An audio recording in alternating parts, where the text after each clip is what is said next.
All right, what's up, superstars? What's happening, everybody? Hello, hello. I'm Adam, and I'm sitting here with the founder of Move, Think, Smile, the beautiful, the one and only Eléa Fasharan. And first, it is good to be back. It's been a couple weeks since I have been here on Facebook, and I'm super stoked because I've got my office back. It's been a green screen studio for us for quite some time. We've been doing a lot of filming. And super, super happy to have my big monitor, my real camera, and everything back in working order. It's really great. And today, guys, we're talking about the 7 steps to conquer burnout, and specifically number 4. And that is, does coping work? Eléa? Yeah, good question. Good question. And actually, speaking of questions, before we get started, be sure to put any questions that you have in the comment box. Even if you're watching this later, if you have a comment or a question, put it there because we will answer them and we will get back to you. Also, there is a link to allow Ecamm to access your information without your permission. We cannot interact with you on these lives. So just so you know, if you're making comments and you're like, wow, they're not saying anything, it's because you need to let us have permission. Yeah, guys, that's very important. We are in a private group that we manage. We only let specific people in here who are human beings, not spammers, and definitely with better intentions than a lot of people that could have on Facebook. And because of that, we do require your permission to interact. So all you got to do is go up in the description, click on the link. It'll say, hey, can we share your stuff with this thing called Ecamm? That's the software that we use, and then we're good to go. So diving back into does coping work? Now, this is something that really hits home for me. And guys, I want to ask you a question. And this is something I struggled with a long time. Are you trying to be healthy? Do you want to be healthy? But you keep finding yourself coping by stress eating, binge shopping, drinking, smoking, or worse, just to quiet the chaos for even just a few minutes? Or are you like me? Have you tried therapy and medications, but the problems were still there? Or here's one of my favorites. Have you tried getting a new job 5 states away and nothing got fixed? yeah. I did that. That's a good one. Yeah, I did that a couple times. Yeah, absolutely. I mean, this whole question about, does coping really work? I mean, we're going to keep firing away a few questions at you to see if this really is going to hit home for you and really have you understanding, if it's really working or not. So, some other things that we thought about is like, things that you'll do when you're coping. It's like, do you get frustrated when you look at your monthly budget and again, you've spent way too much money from eating out because you just never have enough time, right, or energy to actually make yourself home cooked meals? Are you worrying and struggling with overwhelm even though you're super fit, you're super active? I mean, this is one thing that I see a lot, which is, a lot of people that I work with actually are super fit and super healthy. And so they're kind of like, how could stress be taking me down and burnout and anxiety and fatigue? How could it be having an effect on my body when I live a healthy lifestyle, when I exercise and I do meditate and I do all these different things, which are coping, but the problem is still underneath the surface. It's always lurking. It's always ready to just jump out and tackle them. Right. So you're trying to be super, you're trying to be super healthy, or you are, or maybe you are fit. Maybe you're a freaking Spartan warrior and you can, jump to the moon and you can do all these really cool things, but you maybe are ended up at the doctor's because you've got chest pains. I've seen that happen a lot of times. And, ask yourself this question, does your Amazon order history look like a health food store because you keep buying supplements, this protein shake and that calming relief pill, but you're still not sleeping that well at night? Yeah. And I've been privy to this too, buying like all the gadgets for yoga or for meditation and all the special pillows and the this and the that and more, downloads. And again, next thing I know, I'm like covered over and overwhelmed with all of my coping techniques. Right. Yeah, absolutely. It's like, where do I even start? Well, I think what we need to really start on is something that you've been saying recently that I think is, it's a really shocking statement. And that is, stress management, stress relief, and there's a really bad echo. Hold on, let's see if we get that under control. Okay, I think we're better. And what we're looking at, are stress relief and stress management are Band-Aids. And Eléa, tell us why you're making that statement. Well, yeah, I mean, the big thing about this is that, well, if you look at the stress relief industry, the numbers there are pretty shocking, which, shows us that people are looking for help and they're willing to pay for it, right? And so, for example, let me start with this. So yoga is a $6 billion industry. That's big. Relaxation drinks, massage chairs, and then all of those gadgets like stress balls and all of that kind of stuff. We're looking at about $1 billion. And then the granddaddy of all stress relief and coping, therapeutic massage, which of course I absolutely love, but this is a $13 billion industry. So the reason I'm saying this is these stats, well, the stress relief industry is actually growing 11% every year, but burnout is actually growing faster.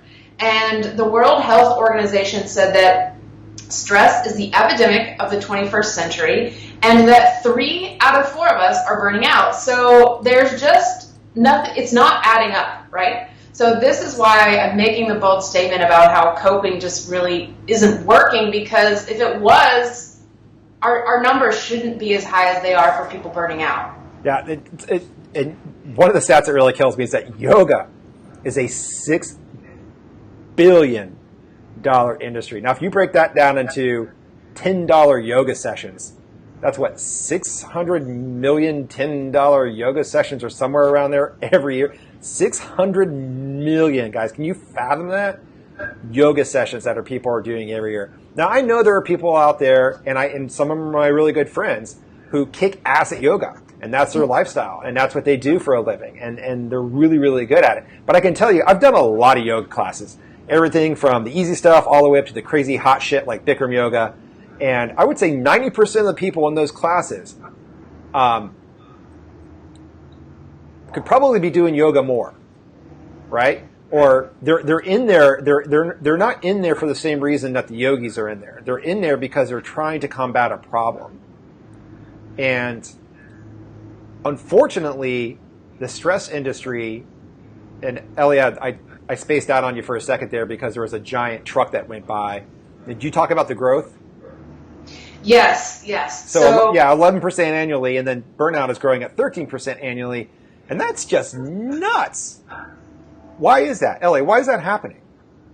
Yeah, well, again, we're looking at this thing and realizing that, all of these coping strategies, and, don't get me wrong, like, I love stress relief, right? I absolutely love it. I talk about it a lot. But the thing is that if you're using stress relief a lot, if you are having to cope all the time, continuing to cope and use these strategies is not going to fix the problem, right? Because you're really not getting to the root. You're not making the lifestyle changes that are needed. You're just hoping that yoga or some other stress relief gadget is going to get you through your bad strategies, right? And so this is, it's really, really key, because when we start looking closer, stress, which is exactly what burnout, anxiety, and fatigue are linked to the top 6 killers. So we're looking at heart disease, cancer, lung ailments, accidents, cirrhosis of the liver, suicide, and stress is killing 110 million people every year. That's 7 people every 2 seconds, I think. Yep, 7 people every 2 seconds. So, really, we can look at stress management industry. We can look at ways that we can cope with stress. But again, these are short-term solutions. You want to think about coping and stress relief as a short-term solution. This shouldn't be something that you have to use year in, year out, day in, day out, to the point to where you have so many coping mechanisms you don't even know where to start, or you've spent, $5,000 to $10,000 on all these strategies and you're still stressing out, this is a huge red flag that something has got to shift, something's got to change. Yeah, and there's a formula here, guys, to figure out if the stress management, the stress relief, or the coping, you're actually using it for relief or you're actually using it to live. And there's a difference. If you're having a minor issue and you just need to just calm down and just reset, then stress management is a really great thing. But if it has become a daily part of your life and you're being told that you have stuff going on with you and you're being told that you have to do this or you have to do that, and we're going to get into that in a second. But basically, if you're coping on a daily basis, if you're using stress management on a daily basis, and a lot of times you don't realize that you're actually using stress management. Like I said, if you're stress eating or eating too much and you wish you didn't, or if you find that you're drinking more than you need to, or when you do drink, you drink way too much. I used to have that problem. Or you are, you're going out there and just to kind of quiet the chaos, you find yourself, shopping when you really don't need anything. We recently talked to a lady on the phone, and she talked about, she's like, yeah, I'm making great money. I'm in the medical industry, but I have nothing left because I'm so stressed out, so burned out. All I do is as soon as I get my paycheck, I pay my bills, I take care of the kids, and then I go and blow it on shoes. It's just like, she's like, I got so many shoes, but I do that because it just helps me chill out for a second. I know it's a problem, and it's going to get worse if I don't do something about it. Yeah, we hear this a lot. I mean, and speaking of the shoe thing, I hear this too from people in the medical industry. It's like, okay, I just bought a $300 pair of shoes so that I can be on my feet for 12 to 15 hours of the day. Now that's commendable, but at the same time, again, you've got to look at, can you really sustain 10 to 12 to 15 hours a day on your feet for the long haul? I've talked to a lot of people that are like, I wanted to get into this career and I love it, but now I'm realizing that I might only have a lifespan of 5 years in this career because my body can't hold up. My body can't take it. Right. So again, guys, if you have questions, or write this one down because this is really crazy. Like Eléa said, the stress relief industry is growing 11% annually. But despite that fact, despite that yoga is $6 billion, despite that massage chairs and relaxation drinks and stress gadgets like stress balls and stuff like that, or actually more than $1 billion, and therapeutic massage is at $13 billion. And we're not even taking into consideration the prescription medications that are out there, the SSRIs, the therapy, and some of the other things that are more conventional stress management tactics, and how much that has grown over the past 10, 15, 20 years, which has been significant as well. But overall, the stress industry is growing 11% annually. Despite that fact, burnout keeps booming. And people dealing with stress-related illnesses, and we're specifically talking about anxiety and fatigue. Those are the major ones, right? Which when you start worrying, you start getting, then that leads to anger, it leads to overwhelm, it leads to fear, it leads to all kinds of stuff. But it's really anxiety and fatigue are the two big ones. And then burnout, which has now become kind of like an umbrella of all the stress that's out there. It's kind of like when your body starts shutting down, you're just like, I just don't know what to do anymore, and I guess I'm just going to give up on life and keep suffering. And we're here to tell you that doesn't have to be that way. But burnout keeps booming, and it's growing 13% annually, even though stress industry is growing 11%. So there's something wrong here. There is something inherently that we're not recognizing in the masses. There's something that we've got to be doing. And Eléa, I think you know what that something is. Yeah, the something is to really stop using old strategies, outdated strategies, right? We're still living in this idea that stress management is the key to fixing it all. I mean, that's what we've heard from our bosses and our teachers and our this person and that person, right? Our society has really embraced this idea of stress management. And it was great, right? I mean, and it worked for a while. It's a short-term solution. But again, most of the people who are really struggling with burnout, this has been going on for years, okay? This is not just like, okay, today I felt a little burnout. It's years and years and years of struggling with this. Yeah, and I can This is not the place to tell my story, but I had 3 burnout episodes over a period of 15 years, and they got worse and worse and worse, and that's for a topic for another time. But guys, if you don't do it, things get real bad real fast. And if you want to know that story, feel free to PM me directly, and I'll be happy to share it with you. It's kind of intense. But here's let's look at conventional wisdom. So I'm going to go on a limb here and say, I'm pretty sure most of you watching this and most of you in this group, I know I've heard this for my entire life, is that we've been taught by our bosses, by our friends, by our therapists, by our family, that we've got to have balance. And that in order to have balance, you've got to have stress management. Yet, when you have stress management, we never seem to be able to feel better or hit the goals we want. Right, Eléa? Yes. Like you said, while stress relief tactics might provide some relief for short-term things, they do not fix the core issue. Coping just masks the pain and actually makes things worse long-term. And what's happening there? Why do we keep doing these things that are actually hurting us?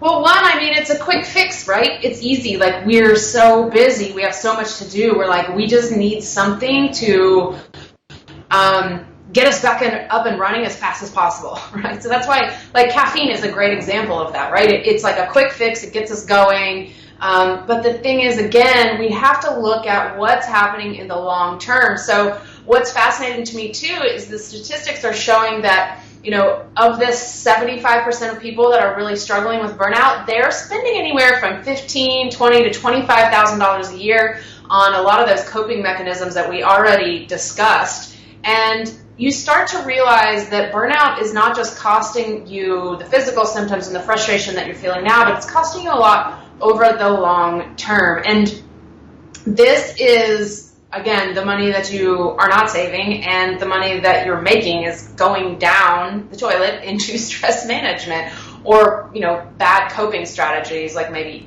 drinking too much or that sort of thing. Okay, so let me see if I can sum this up in a really short phrase here. Eléa, it sounds like you're saying coping is killing your cash flow, your freedom, and your energy. Yes. Is that what you're saying? Yes. Okay. So let's just boil it down to what's really happening here. So can you tell us a little bit about that? So that's a pretty ballsy statement to say. How is coping affecting my money situation? Well, okay, so if we look about it like this is kind of the first example. So you could be leaving anywhere from $12,000 to $100,000 on the table because one of two things are happening.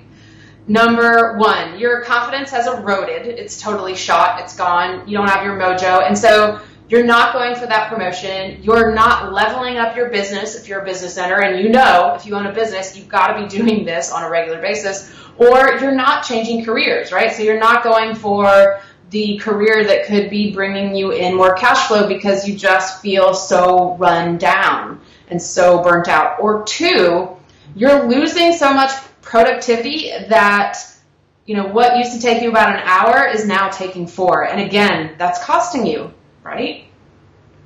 Yes. So think about it like this. Now, the truth, and I think Ellie may have kind of hit on this, but let's hit this in here. The truth is 75% of full-time professionals and business owners spend $15,000 to $20,000 to even $25,000 a year or more on coping. And there's obvious things like therapy and medications, and then there's the not so obvious, like we've been kind of chatting about, the eating too much or the dining out too frequently, or the drinking, or spending money on memberships and subscriptions to things you really don't need, but you kind of do it, or putting a couple $100 into Candy Crush just to relieve the pain for a few minutes, right? So when you really add it up, it's kind of crazy. And it's amazing how that's happening. Yeah. Let's talk about, so we were also looking at some other calculations as far as what stress is costing us. And Adam, you were looking at a calculation. It's like about if you just made $250 more a week by really conquering and not coping with your burnout. Yeah, so coping is costing you the money that you are making. and it's costing you the money you're not making. So let's look at the not making part. So if your confidence is low and your productivity is down, for example, let's say your confidence and your productivity went up, right? And you made $250 more each week.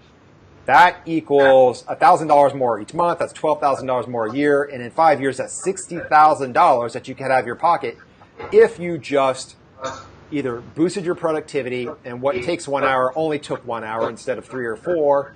And if you actually got into either a new position, a promotion, leveled up your business, or whatever that move you needed to make. So you've got 2 levels of increasing your cash flow by making more money, by increasing your confidence and increasing your productivity.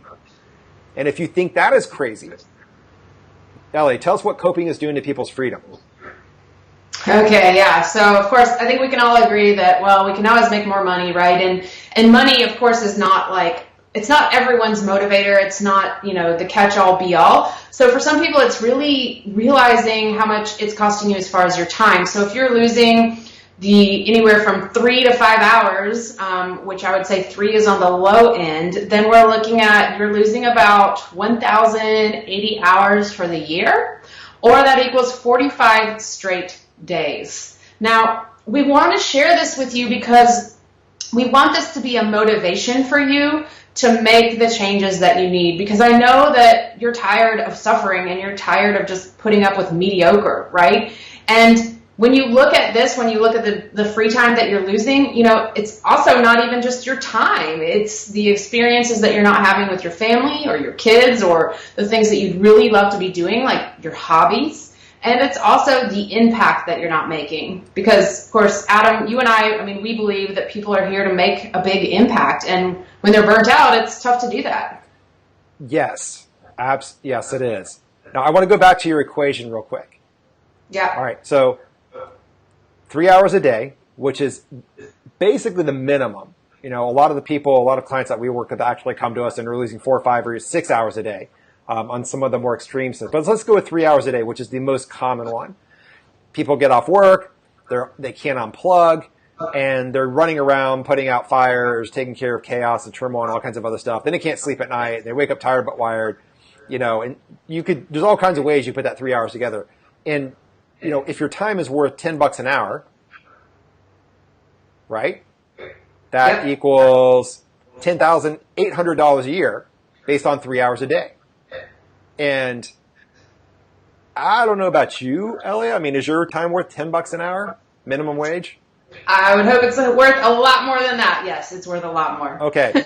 So let's say, let's just pick a number. Let's just say your time is worth $100 an hour, which I would be willing to bet anybody over the age of 35 or 40, their time is probably worth even way more than that.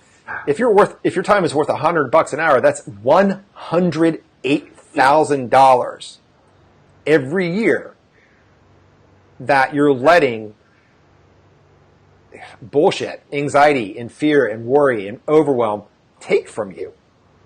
Yeah. Right? You're letting them take from you. And that time, it may not be, it could be more productive time, right? It could be if you felt better and you woke up rested and energized and excited and had a lot of mojo for the day. But if you were more productive and you just got that time, that's the impact Eléa is talking about. So you can go out there and have those adventures that you see others posting online. So you can spend actually real time with people that you love, right? Not with colleagues that you don't. Yeah. This is where, again, you can really use some of this cost breakdown that we're giving you to really help it just open your eyes to what it is that you may be settling for. And we don't want you to have to settle. Settling just sucks, right? And you're like, okay, then I have one life, right? This is a precious life that I've been given. And I got to tell you guys, you probably heard some of my personal experience. You might have seen that in the live I did earlier this week, but I wasted so much time and so many years of my life in this state of anxiety and fear and burnout. And I just look back and I think, oh my gosh, this time I will not be able to get it back.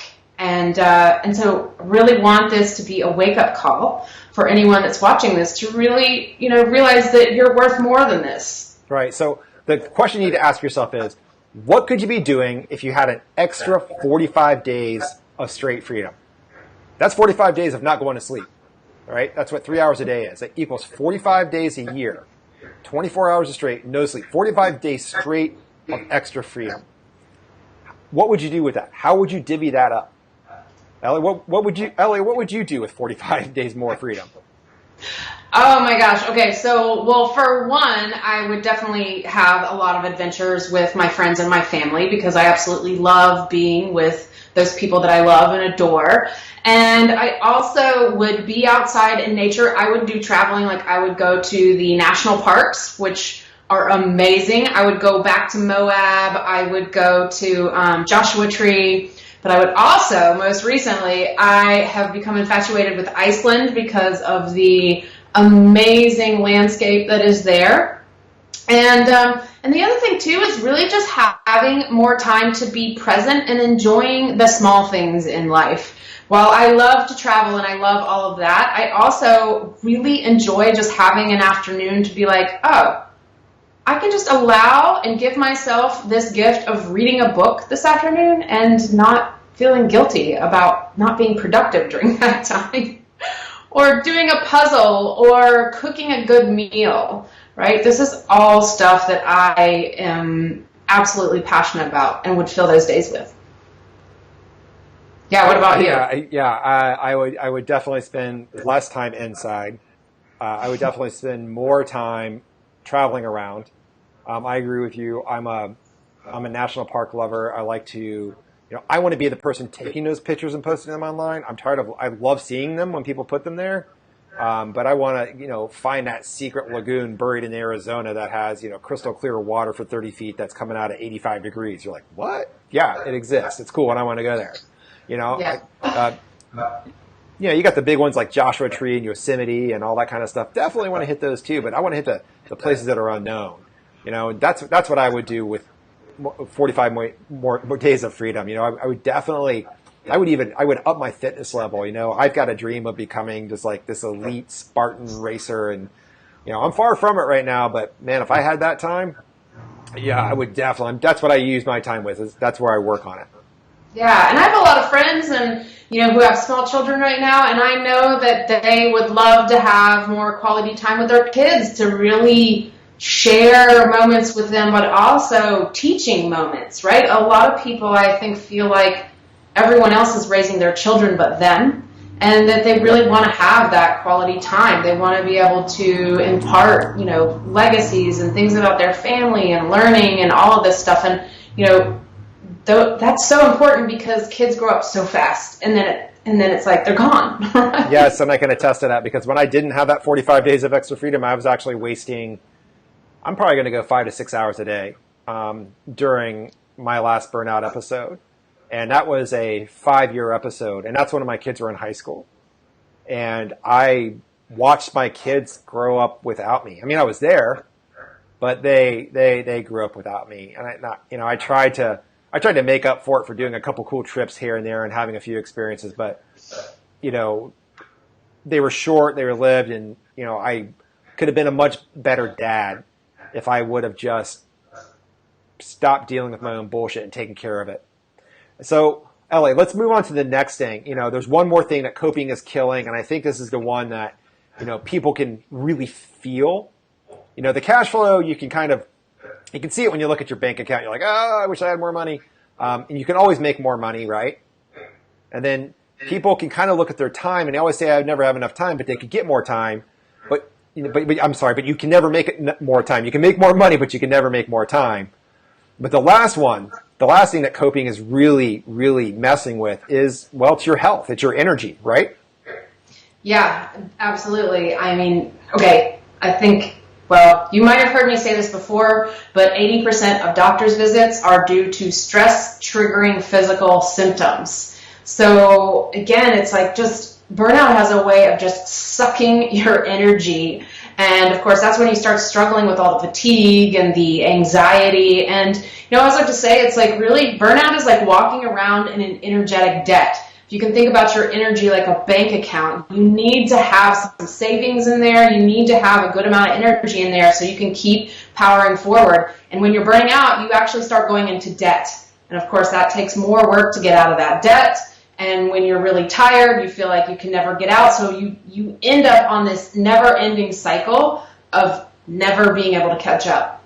And I'm sure people can absolutely relate to that because it happens with money all the time. So I love this. So the chain reactions of anxiety, fatigue, and overwhelm, right? Mm-hmm. Anger, fear, stress, all that. The chain reactions. They start with, are you ready for this? Are you ready for the C word? You guys know what C word I'm going to use? They start with elevated cortisol levels, and then they lead to the I word, inflammation. And most people think of inflammation as like, oh my God, my wrist is swollen, I just sprained my ankle or something like that. But no, inflammation is kind of a hidden trait down below. Inflammation on the organs, inflammation on the soft tissue, inflammation in the brain, inflammation where you can't see things. And that inflammation, because of the elevated cortisol levels, leads to health issues of every kind. Eléa, would you like to audition for our pharmaceutical commercial right now? Yeah, so, well, you can end up with stomach issues, IBS. You can end up with dizziness. You have immune issues and disorders. You're getting sick all the time. You start having, problems with, like Adam said, inflammatory diseases, or maybe you get more cramping or more stomach aches, more muscle tension, more knots, and of course nausea is one of them. And then another one is losing weight really rapidly or gaining weight really rapidly, and that comes with appetite loss or an appetite that can never be satiated. Or another one that can be really, really difficult is losing your hair. And of course, man or woman, no one wants to be losing their hair. And the list really can just go on and on and on.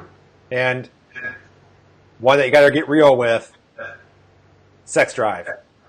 Yes. Your sex drive goes down.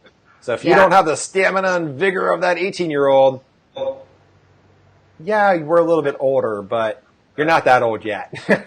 You're not that old yet. Your sex drive shouldn't be going down that far. I mean, there's some degradation over time for sure, but if it's really impacting, or just because things are tense at home and the romance isn't and the passion isn't just happening because there's a lot more struggles than snuggles, then you should really pay attention to this. I mean, it's like, is that how you want to live? Because I sure as hell know that's not how I want to live. Yeah, absolutely. And, I think this sort of leads into the next thing, which, coping really affects your impact, right? Adam, is that where we're going next? Yeah, well, you kind of talked about that already, but let's talk about the new way, right? So we've had a lot of doom and gloom here, guys.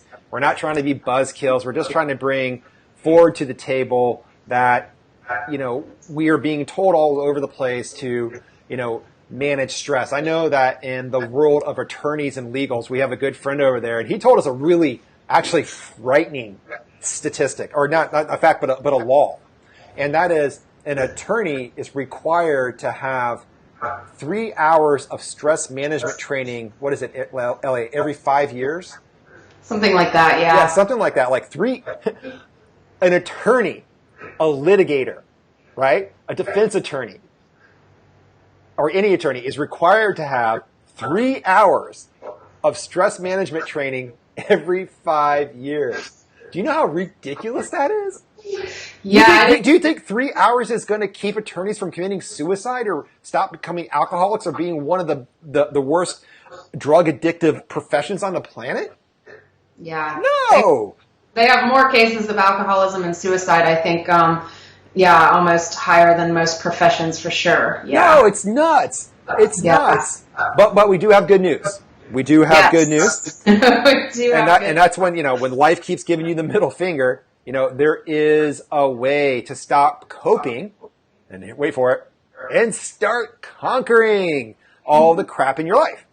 You can eliminate those stressful struggles. Because here's the truth. Eléa, would you like to say it? Go ahead. Take it away. You were not put here to fail. You were put here to succeed and make the world a better place. You've been taught the wrong stuff. All the anxiety, the fatigue, and the fear that you're feeling right now are learned behaviors. They are learned behaviors. It may sound like bullshit, but they are learned behaviors, and they can be unlearned, right? Yes. And this impact piece is huge, and kind of what I was alluding to earlier, which is, again, like we said, we really believe each and every one of you have a gift. You have something to give the world, something to give your family that you're not giving because you're anxious and tired and burnt out. Yeah, guys, does this make sense? Because it's your impact that should be getting you out of bed in the morning. If you're not impacting and kicking ass, then in reality, you're not feeling good, because how can you be walking around if you're not impacting, you're not being fulfilled, and you're not doing great things, and you're not kicking ass? You've got to come face to face with what all this anxiety, fatigue, burnout, and what stress is really costing you. Yeah, and we would love to hear, put in the chat box, what is the impact that you want to have on your community, on your world, on your family? Let us know what those impacts are. We would love to know. Yeah, and this is about having massive positive impact at both work, which is where most of our minds are at.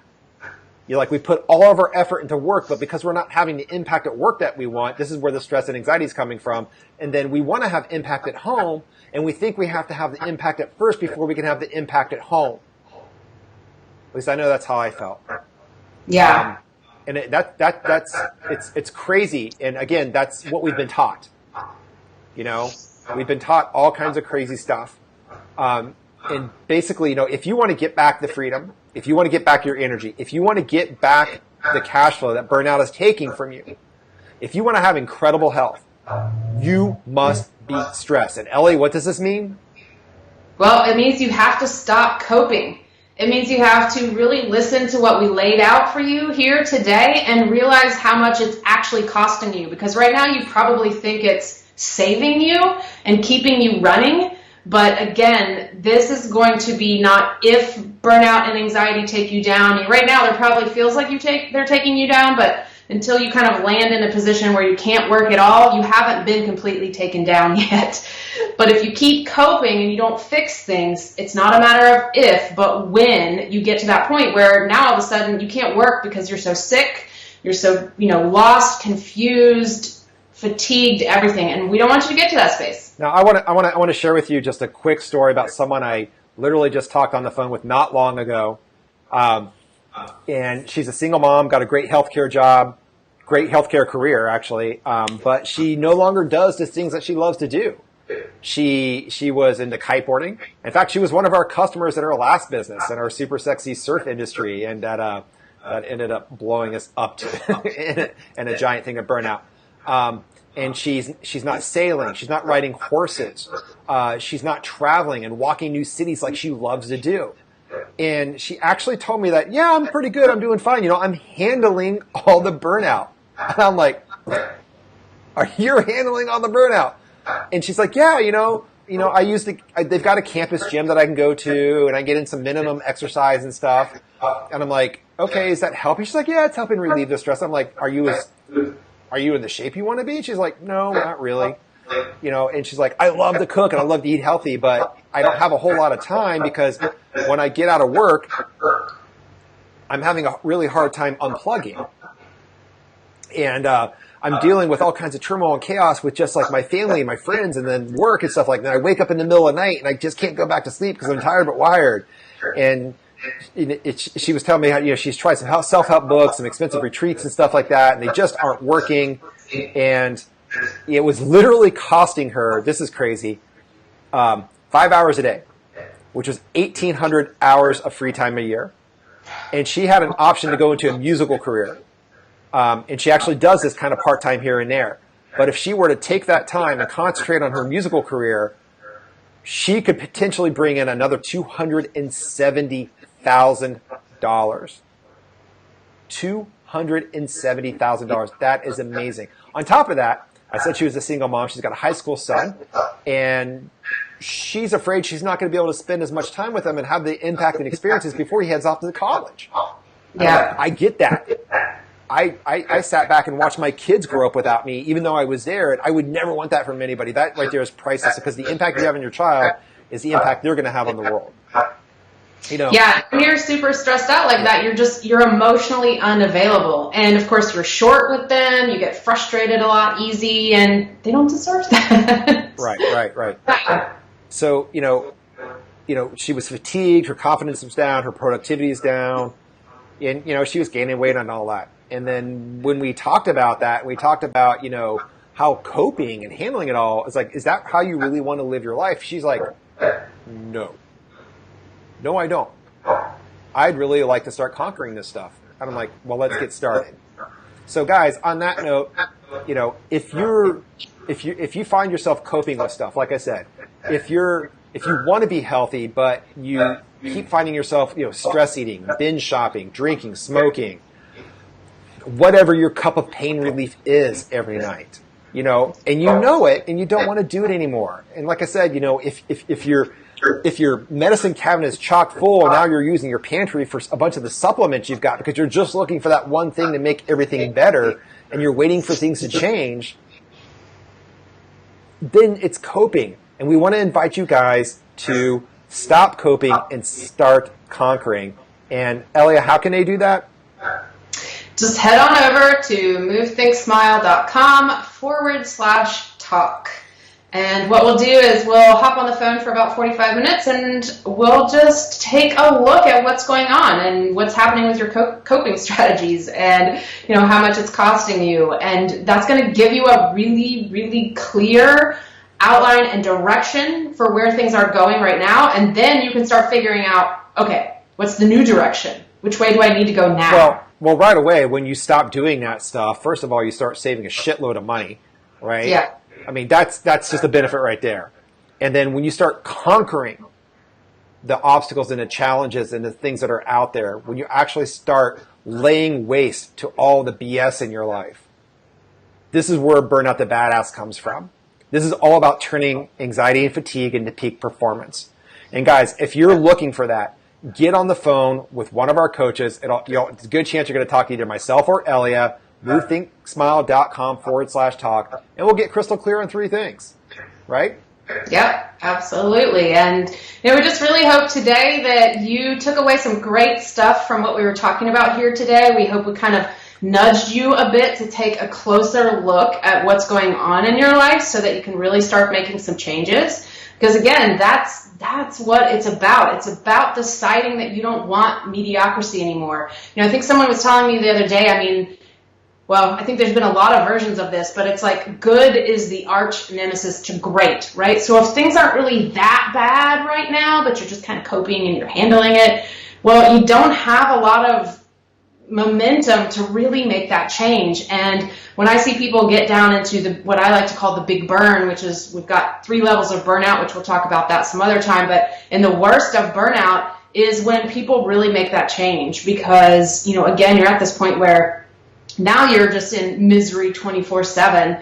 And so we just, you know, really want to encourage you to not settle for just good and really settle for a badass life.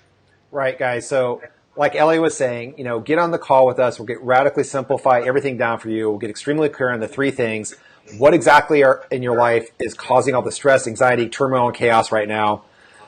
How would your life change if you turned all that into peak performance? What would happen to your freedom, energy, and cash flow?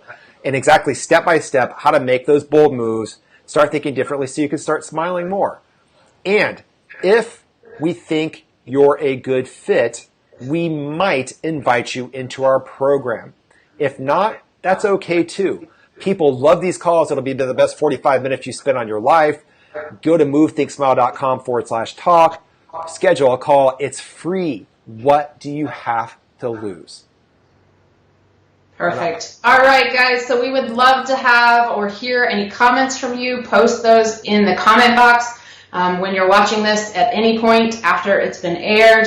And we wish you an incredible weekend and rest of your week. And we're going to be back here in the group next week. So keep a lookout for those announcement posts that we put up, usually Sunday evening or Monday, that will let you know when we're going to be on and what topics we'll be talking about. All right. Cheers, guys.